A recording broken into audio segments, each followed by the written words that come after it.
Halo pemirsa, apa kabar? Senang sekali saya Wiki Adrian kembali menjumpai Anda dalam sebuah program IDX Channel bernama Biztalk. Kali ini saya akan berbincang bersama salah satu pengusaha yang memiliki bisnis refleksiologi yang ada di salah satu pusat perbelanjaan. Namanya Mas Riko. Kita langsung temui Mas Riko. Yuk.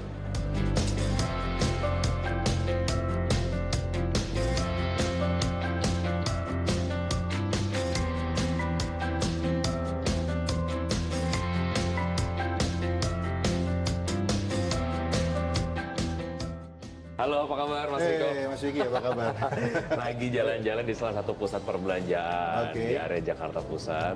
Agak pegel-pegel, tapi kita tadi udah janjian pengen ngobrol-ngobrol dikit nih soal refleksiologi bar atau energi refleksiologi bar gitu ya. Awalnya mulai bisnis energi refleksiologi bar itu gimana tuh? Ya, ini started udah hampir 15 tahun yang lalu.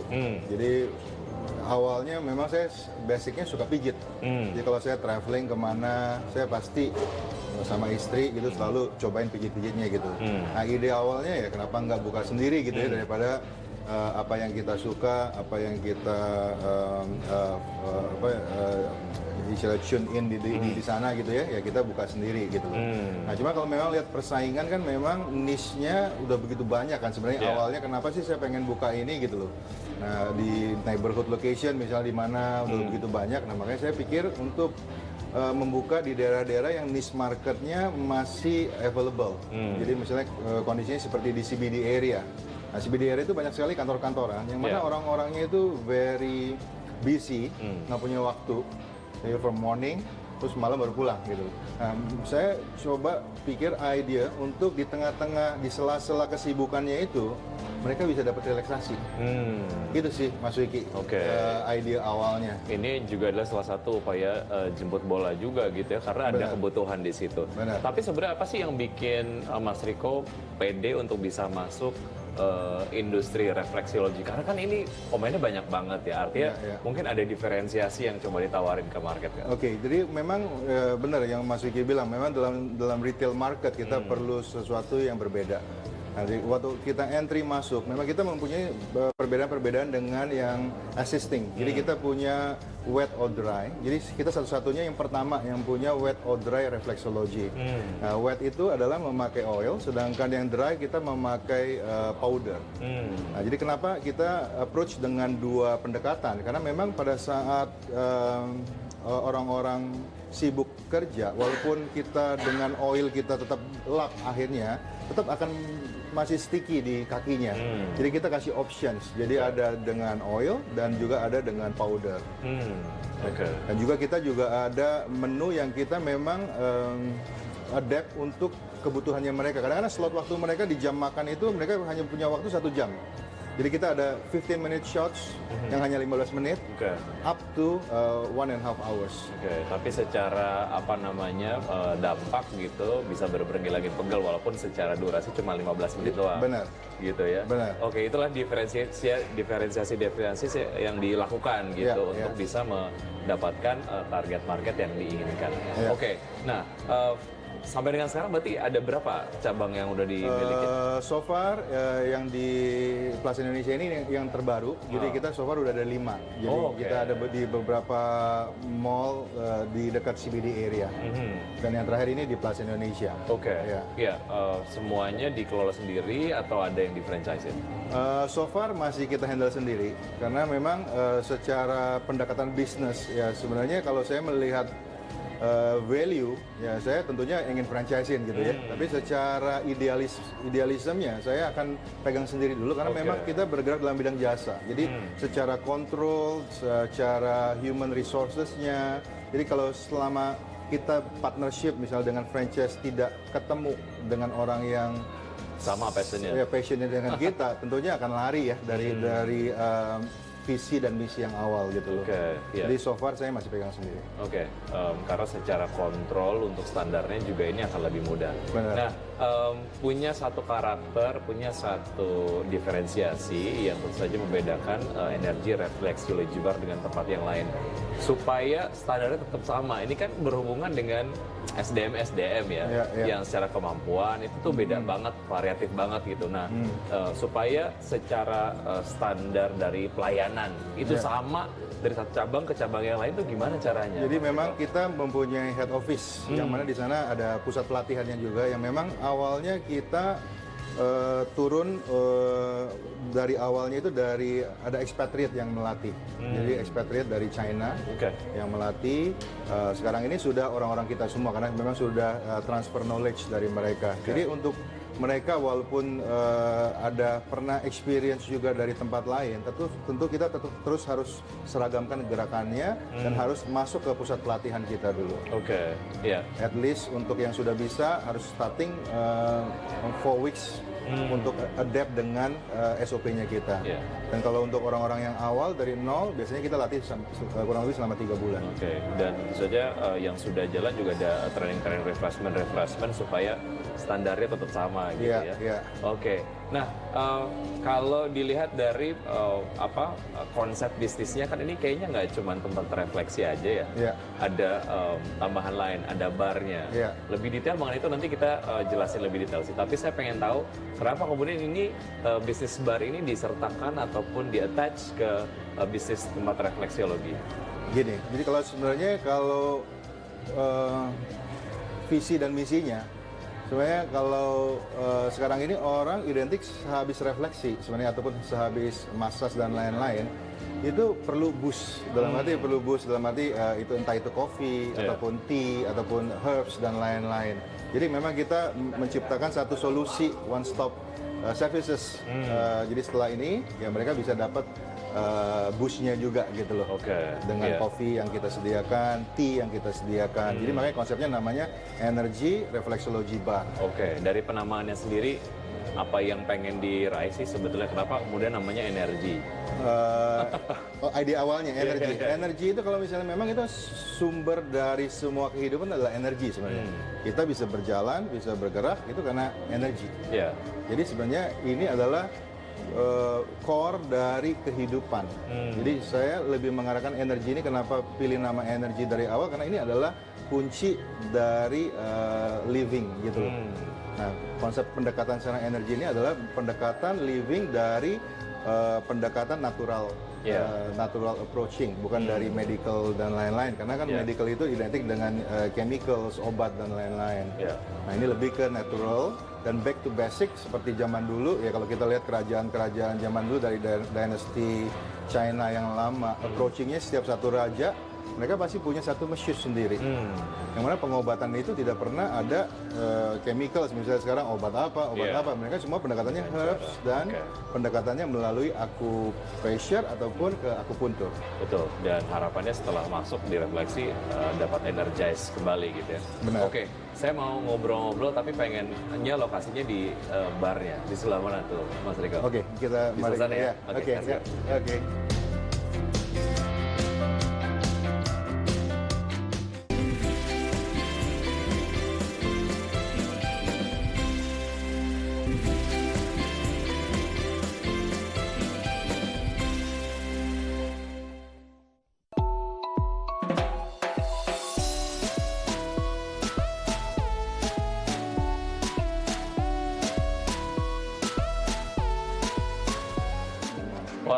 Ini tehnya.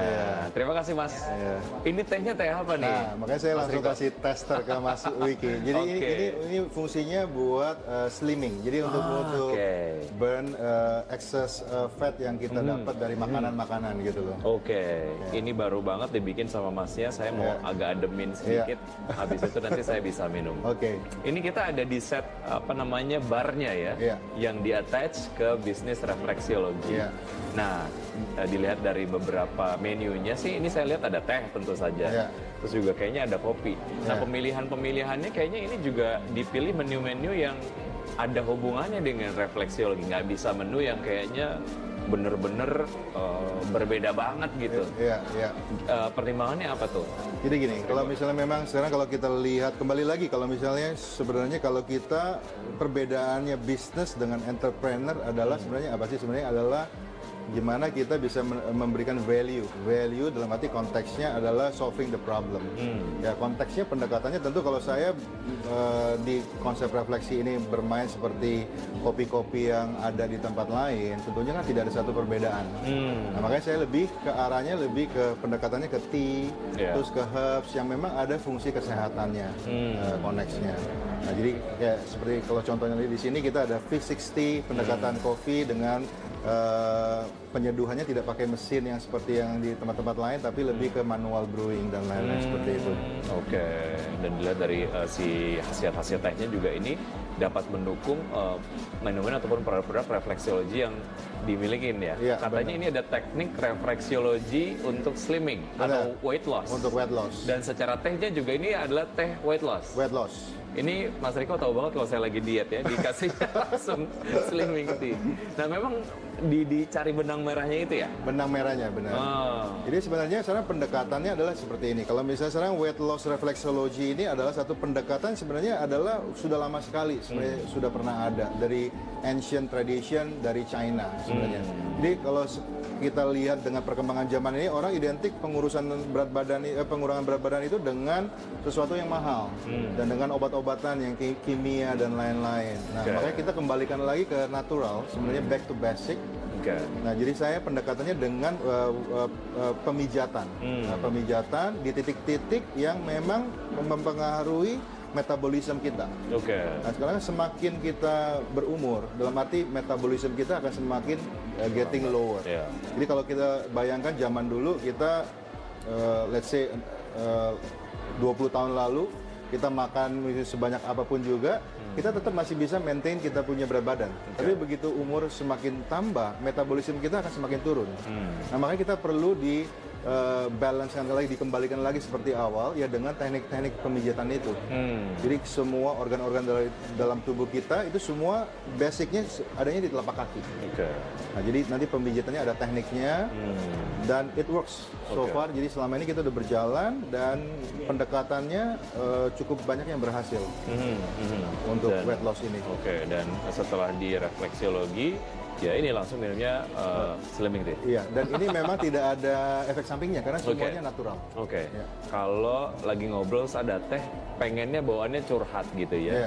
Pengen cerita beberapa hal gitu. Nah, ngomongin soal bisnis ataupun mungkin jadi entrepreneur lah ya, pasti ada ups and down-nya lah. Nah, ini Mas Riko pernah nggak sih ngalamin pengalaman-pengalaman seperti itu, dan apa yang membuat Mas Riko sampai dengan sekarang ya tetap lanjut menjalankan bisnisnya sampai dengan cabangnya udah ada 5 gitu? Ya, memang pasti ups and downs pasti ada. Every business pasti ada ups and downs. Tinggal kembali ke diri kita sendiri. Ya, kembali ke tadi.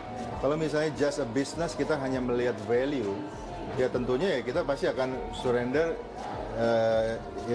di tengah jalan gitu. Tapi kalau kita balik lagi ke konsep awal, how to be an entrepreneur. Jadi perbedaan businessman dengan entrepreneur itu adalah how you gonna solve the problem. Jadi you have to stick with the idea. Dalam arti komitmennya gitu loh. Jadi kalau bisnis bisa aja saya trading, hit and run, yang mana ada value, ya that's it, that's a business. Tapi kalau kita bicaranya konsep, visi, misi, itu kembali lagi ke entrepreneurship. Jadi memang ups and downs pasti ada. Kembali lagi ke visi dan misi awal, saya harus remind terus what is my first vision and mission. Jadi sebenarnya balik lagi ke visi saya adalah saya pengen memberikan satu solusi kepada teman-teman di CBD area yang office crowd yang mana sekarang semakin getting hektik dengan perkembangan zaman, dengan adanya 5G, 4G, polusi, makanan yang tidak bisa dimasak sendiri di rumah, harus makan di luar dan lain-lain. Makanya saya kembalikan ini ke konsep awal, yang mana visi ini ujung-ujungnya memang bukan kalau kita hanya lihat duitnya aja, sebenarnya itu akan visinya akan lari gitu. Jadi coba visinya adalah kita coba bisa memberi dulu, apa sih kita bisa berikan, solusi apa yang kita bisa berikan kepada teman-teman semua di sini. Ya saya pengen semuanya bisa long live, dalam arti umur panjang, dengan kesehatan yang baik, karena kesehatan itu adalah satu sumber yang paling utama dalam kehidupan kita. Sebanyak apapun duit, nggak ada kesehatan, habisnya di rumah sakit gitu.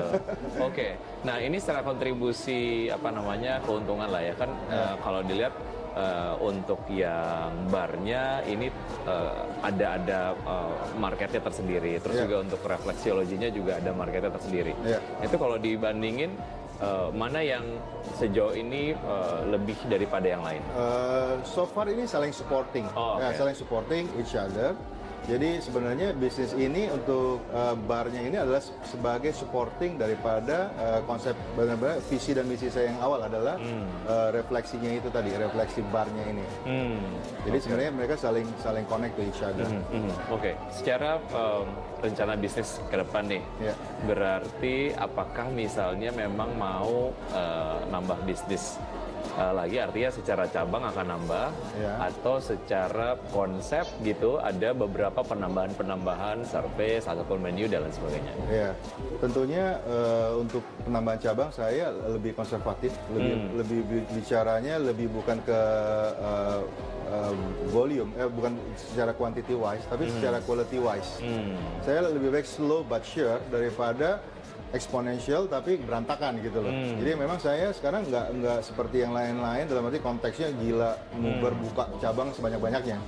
Saya one step ahead selalu. Jadi setelah satu bisa existing, ya bisa konsisten, tamunya dan semua running well, saya baru lebih konservatif dalam pengembangan. Tentunya saya lebih concern ke quality wise instead of the quantity wise. Tadi kita bicara soal entrepreneur ataupun bisnismen banyak yang kemudian surrender gitu ya, menyerah ketika ada challenges gitu yang ada di depannya. Nah, hal-hal yang sebetulnya harus dihindari lah dari point of view seorang entrepreneur ataupun bisnismen tuh apa, Mas Riko, supaya failure tadi nggak benar-benar terjadi gitu. Ya kembali lagi tadi saya bilang tadi, kita harus remind terus kepada ourselves terutama ya. Sebenarnya musuh terbesar dalam every battle adalah diri kita sendiri sebenarnya. Ya kembali lagi kita harus remember our first dreamnya itu apa gitu. Jadi itu yang membuat fire-nya ke dalam diri kita, walaupun gimana peperangannya, the battlefield-nya susah. Ya tapi selama kita masih punya the fire inside, ya kembali lagi ke visi dan misinya. Apa sih visi dan misi? Jadi tentunya ujungnya kita semua bicaranya value, ujung-ujungnya duit. Kita maunya semua dapat duit. Tapi kalau kita fokusnya ke sana, itu akan lari semua gitu loh. Jadi kita balik lagi ke stick ke idealisme kita sebagai as a human. Tentunya kita punya idealisme, dalam arti konteksnya kita ingin memberikan sesuatu yang berarti kepada masyarakat gitu loh. Dalam konteksnya saya dalam ini natural approaching untuk kesehatan mereka. Jadi yang harus dihindari adalah lari dari si idealisme tadi gitu ya, karena itu yang jadi dasar kenapa akhirnya memulai sebuah bisnis. Saya pengen eksplor area tempat refleksiologi. Boleh. Di dalam ya? Berarti lewat mana nih? Nanti kita langsung ke sana ya? Let's go.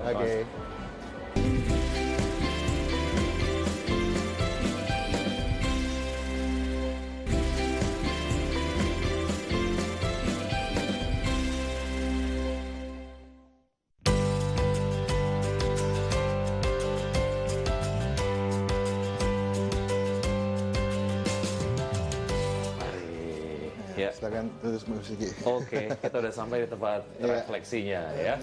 Ini bawaannya saya pengen selonjoran aja gitu. Siap. Ini nyaman banget tempatnya, Mas Riko. Memang selain bisa mendapatkan manfaat dari pemijatan refleksiologi, rasa nyaman juga itu benar-benar harus diprioritaskan ya. Benar. Jadi kayak sekarang ini memang atmosfer, terus juga pendekatan dari musik terapinya. Jadi kita alunan musik, kita juga ada pendekatan dari terapi dari sisi soundnya. Jadi musik-musiknya juga kita ada pendekatan, jadi akan membuat lebih relaksasi lagi. Ya, secara jumlah terapis sejauh ini berapa orang dari 5 cabang? 5 cabang ini so far mungkin sekitar 100 lebih. Karena masing-masing kan punya shift. Dalam satu hari itu ada 3 shift, ada shift pagi, shift middle, sama shift siang. Tadi sempat dibahas di awal-awal segmen, sempat ngedatengin trainer dari China ya, untuk memberikan pelatihan gitu. Itu kenapa sih otentiknya emang benar-benar mau dijaga atau gimana? Jadi sebenarnya kalau kita lihat peribahasa zaman dulu, belajarlah sampai ke negeri China sebenarnya gitu kan. Karena memang source dari segala ilmu pengetahuan basic ancient knowledge itu sebenarnya dari China. Karena memang dinasti mereka itu kalau kita lihat sebelum Masehinya itu mereka udah lebih duluan gitu loh. Jadi memang sumbernya dari sana. Jadi pendekatan kayak sekarang perkembangan misalnya contoh let's say makan spaghetti gitu ya. Sekarang ini sebenarnya itu awalnya dari China. Yang mana noodles, eating noodles ya dikreasi sama orang Italia jadi spaghetti gitu loh. Jadi sebenarnya basicnya seperti itu contohnya. Bahwa memang balik lagi kita harus balik ke the source of the dari semua ancient tradition gitu loh. Oke. Ya, sebetulnya ngomongin soal industri jasa lah ya. Yang betul-betul paling dijaga itu apa sih? Ini yang kemudian membedakan bisnis di industri jasa dibandingkan dengan industri kuliner dan lain sebagainya gitu. Apa sih yang paling dijaga bro? Jangan sampai ada flow gitu di situ. Flow-nya tentu kalau kita di services business ya tentunya adalah kualitas sebenarnya gitu ya, dari tekniknya, pelayanan. Karena yang kita jual adalah sebenarnya adalah jasanya, jadi bukan produknya gitu loh. Nah itu yang paling penting. Jadi sebenarnya itu tadi saya bilang kembali lagi ke value atau ke idealism. Jadi kalau misalnya saya bicaranya value, tentunya saya pengen duplikasi secepat-cepat mungkin gitu kan. Tapi kalau saya lebih concern ke quality, berarti saya harus lebih concern ke human resources development-nya. Yang berarti saya harus slow but sure, lebih konservatif, tapi lebih quality wise instead of the quantity wise. Oke. Ya, sebagaimana kita ketahui bahwa banyak hal yang mempengaruhi dinamika bisnis yang ada di Indonesia, apakah itu berbentuk regulasi dari pemerintah dan lain sebagainya. Belum ngomongin soal UMR dan lain sebagainya gitu. Dari point of view entrepreneur ataupun businessman, sejauh ini ngomongin soal gimana pemerintah bisa hadirkan kebijakan-kebijakan yang support bisnis ataupun pengusaha di Indonesia, gimana sih menurut Mas Riko?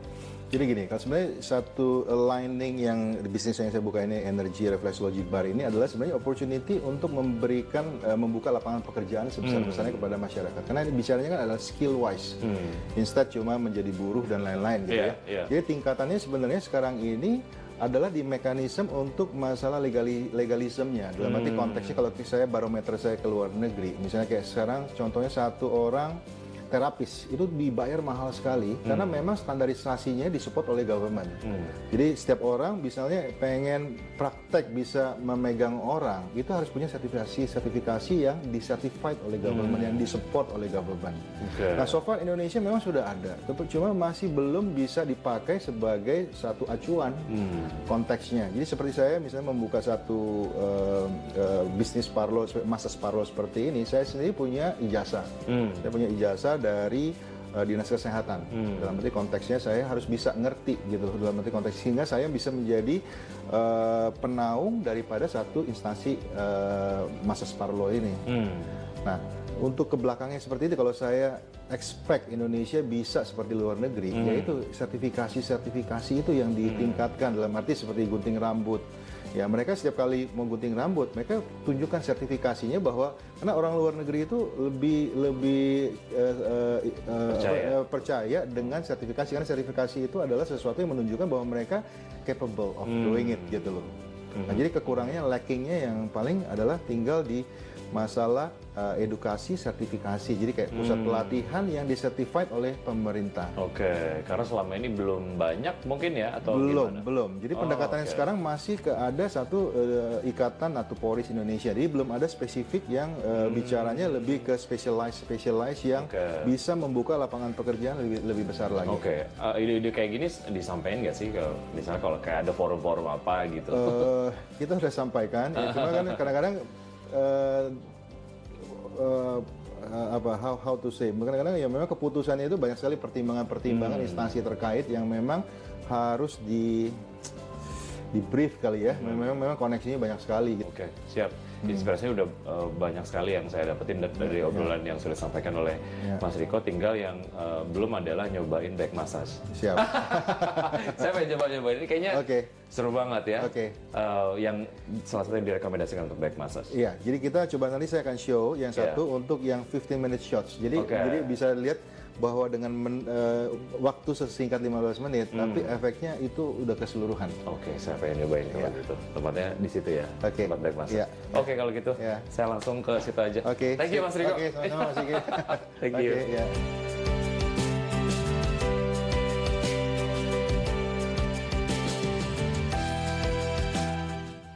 Nah, saya sekarang mau nyobain back massage di Energy Reflexology Bar. Ini barengan sama Mas Andi ya? Iya. Oke Mas, kalau gitu let's go.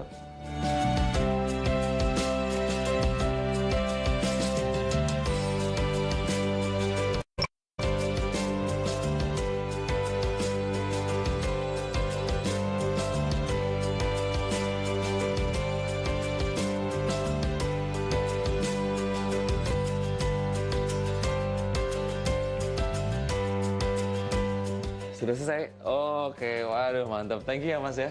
Terima kasih. Waduh ini badan saya udah enak, udah seger banget.